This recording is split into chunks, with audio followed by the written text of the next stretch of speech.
Hey folks, welcome to the channel. Today's video is going to be about a recent road trip.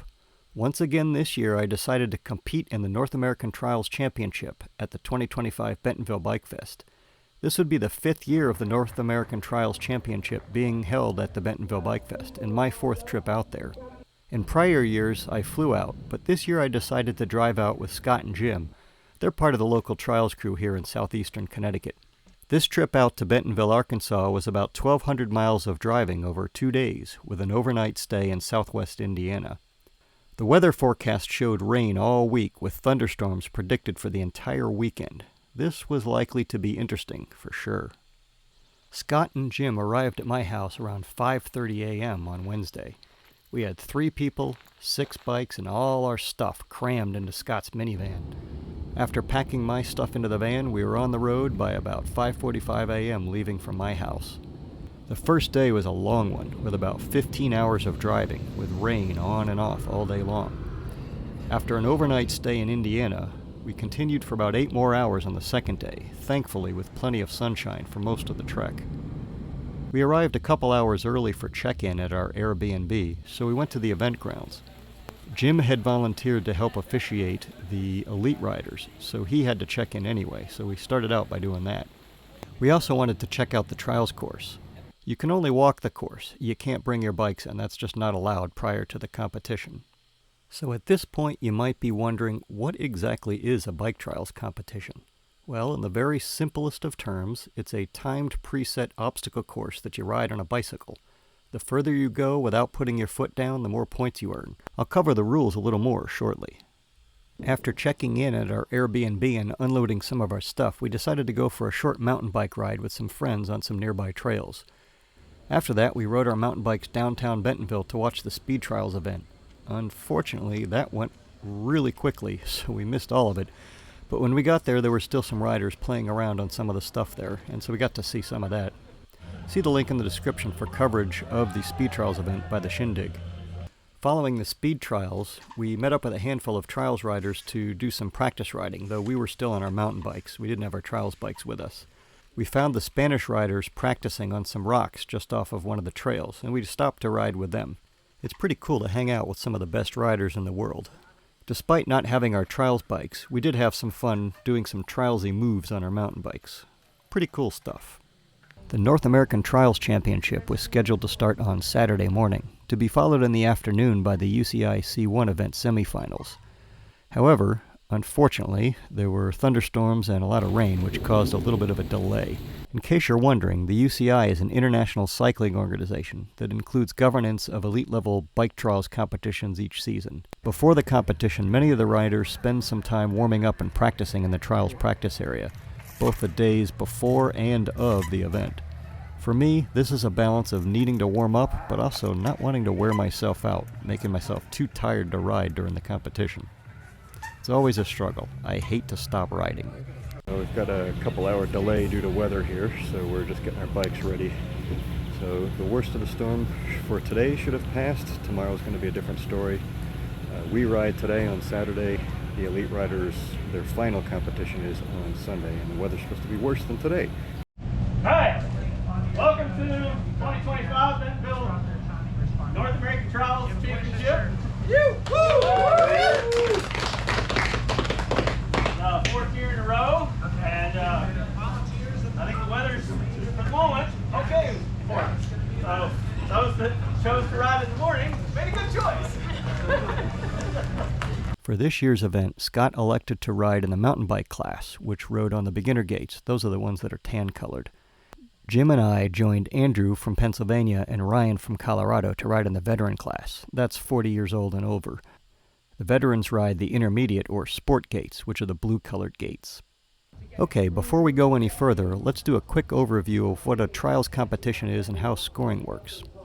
First of all, a trials competition is essentially riding an obstacle course on a bicycle. A typical competition course has 5 sections. Each section has 6 sectors, and each sector has at least 1 gate. Riders must go through each of the sections in 2 minutes without putting a foot down. And if you put a foot down, that's called a dab. You have a maximum of 5 dabs per section. Go, baby. 5. Each rider must pass through each gate in order and in the correct direction. In other words, the gates are one way, though you can actually ride backwards through them. For a gate to count, both axles must pass through the gate. You get 10 points for completing a sector without putting a foot down or touching anything except tires on the ground or the other obstacles. You can't ride your bike through any other rider class's gates. This can get kind of tricky.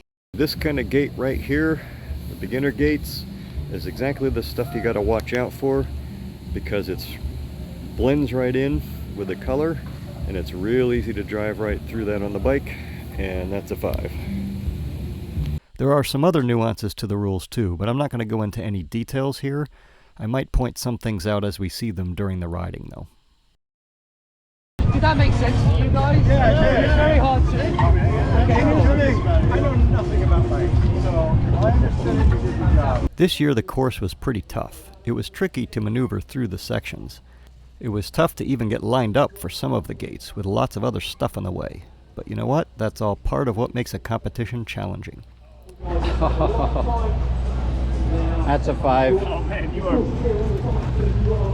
That's a tight spot. Yeah. Once I got on there, I realized that just going straight through here was easier. Oh. I had a rough start to the competition, getting a 0 in the first section.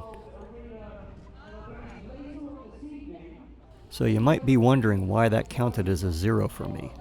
Well, what happened is this. Each of the gates are considered to be a line up to infinity. Both axles of your bike have to pass through the gates. Since there's a line up to infinity, the frame of your bike cannot pass through that line, and that's what happened to me here. I lost my balance, and yes, I dabbed, but a dab only means you don't get the points for that gate. It was crossing the frame through the gate, sideways, that caused me to get a 0. Actually, what it really did is it caused you to get what they call a 5, right? That's a 5. So that means you're disqualified from the rest of the section. In this case, that meant I was left with 0 points because I hadn't collected points for any of the gates yet. I struggled with some of the gates in the other sections as well. This gate in particular was right about the edge of my limits, so I knew I would probably 5 if I tried to go through it, maybe crash. So I strategically dabbed, meaning I wouldn't get the points for that particular gate, but at least I could get through the gate and get points on some of the other gates. Unfortunately, this demonstrates another one of the weird rules in trials, and that is if you're in the process of dabbing and your other foot goes onto the same side of the bike frame, that's an immediate 5, and that's what happened here. Ryan had a rough start on his first section as well, with a crash that may have cracked some ribs. He still wanted to finish the competition though, so he took a start on each of the sections, but was obviously in a lot of pain. Jim had a pretty decent run though, making it further through most sections than I did. Nice, Jim. He's gonna go your way. Oh, I gotta go to 3 over there. Yep. You were going that way. Yeah, I was. Okay. Yeah, you're through. That's 10. On to gate number 6 for Trevor. Lining up side with, oh, I think he's just out of time, but 50 points left for Trevor. This is the front wheel there on the next obstacle. No, hold it. And you get this. Get it set up. Plenty. Watch the beginner gate. No, it's not going to fall. It's not going to fall.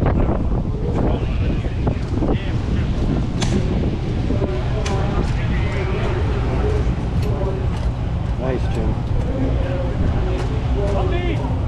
You got it, Jim. On me. We need to make sure Jim go. Yeah. That was close. Yeah, that's 4. Trevor riding his first competition in 50 years and absolutely nailing it. His video shows all across America. Just completed around 400 shows in the last 2.5 Nice, years. Jim. 30 seconds remaining. To get that traction. Through gate number 3, Nice, Jim. 30 points. Andrew rode pretty well too, stomping at least some of the sections. Here today. I've got 2 riders. Nice. So of course there's a lot of competitions across Europe. Very, very big sport. On the second lap through, we were getting pretty tired, so it was really hard to avoid making mistakes. Oh well, that's part of competing, particularly as an amateur who's not in top shape. sections there. Get ready to ride later on this afternoon. Scott took first place in the mountain bike category with a pretty respectable score. Behind me and over here, there are 5 sections. 5 sections. In each section are 6 checkpoints. They need to go through those checkpoints without putting their feet down. Andrew ended up finishing in 3rd place for the veteran class, with Jim and I behind him in 4th and 5th place respectively. Not as strong as I'd hoped, but I'll take it. I didn't ride as well as I'd hoped, but I still really enjoyed riding on the course. Nice. Oh, 5. I got the gate. Yep. Or did I? No, I got that right. Nice. After the North American Trials Championship was complete for all rider classes except for the Elite class, it was time for the combined North American Trials Champ Elite riders with the UCI C1 event semifinals. Riding at the Elite level is pretty insane. I'll post a separate video of the Elite riding highlights, but you can see what I mean here. Holding it down. Yes, give it around the corner. Look at that. I know this score can be rather breathtaking. Right, moving on to the next game. The UCI C1 finals competition was originally supposed to be on Sunday, but since the weather was predicted to be pretty terrible on Sunday, the decision was made to hold the finals on Saturday afternoon instead. Despite being pretty tired from just having ridden the qualifying round in the semifinals, the Elite riders still put out maximum effort, giving quite a show. This is all the more impressive when you realize that the sections for the finals are typically harder than those in the qualifying rounds. Oh, okay. I didn't see that gate. After the UCI C1 finals had finished and all the gates were removed, we spent some time riding on the course. This is a fun time to mess around in the Trials Park. It's also a good time to get redemption on some of the gates that either we struggled with during the competition or that we never actually reached during the event. I was happy to finally get a couple of those gates, but not without a number of attempts.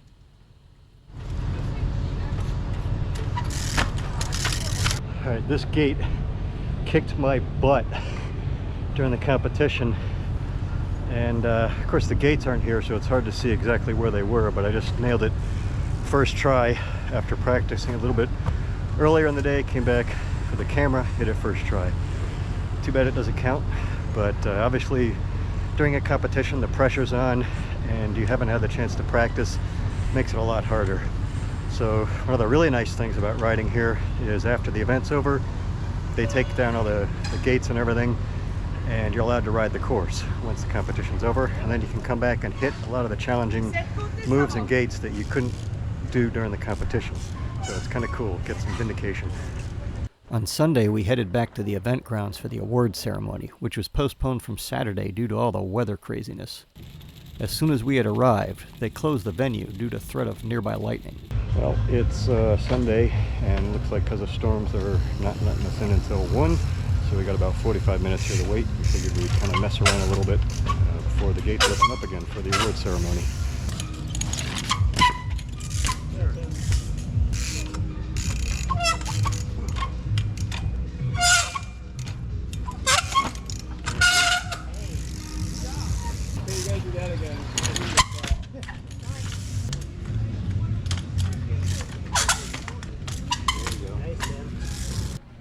Finally, we were allowed back in, and we held somewhat of an impromptu award ceremony. You use your mic on, you're good. You're gold. Well, thank you everybody for being here. First of all, we all know that we can't have this event if we don't have the community a part of it and help get everything ready and set up. So thank you everybody. A lot of you have come from a very long way, and it's a really good weekend to see everybody and share with the community. And in first place we have Scott Lynn. Hey Scott. Congratulations, Scott. Great mountain bike handling skills.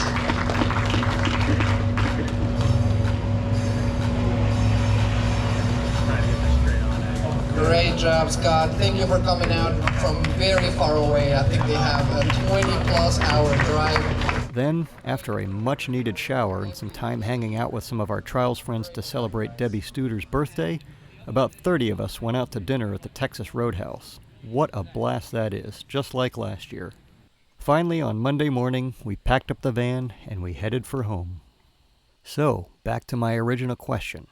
Was it worth 4 days of driving across 2,400 miles of road for a couple of days of riding and dealing with crappy weather? Heck yeah, it was.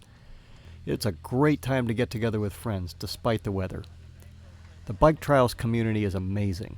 We're a small bunch, but we share a common bond in this crazy sport, regardless of age, gender, or nationality. I'm already looking forward to next year's event to catch up with all my trials friends from across North America and around the world. I hope you enjoyed today's video. If you did, please like, subscribe, share, and leave a comment. Also, check out some of the other great videos on the channel. I hope you have a great day and happy riding.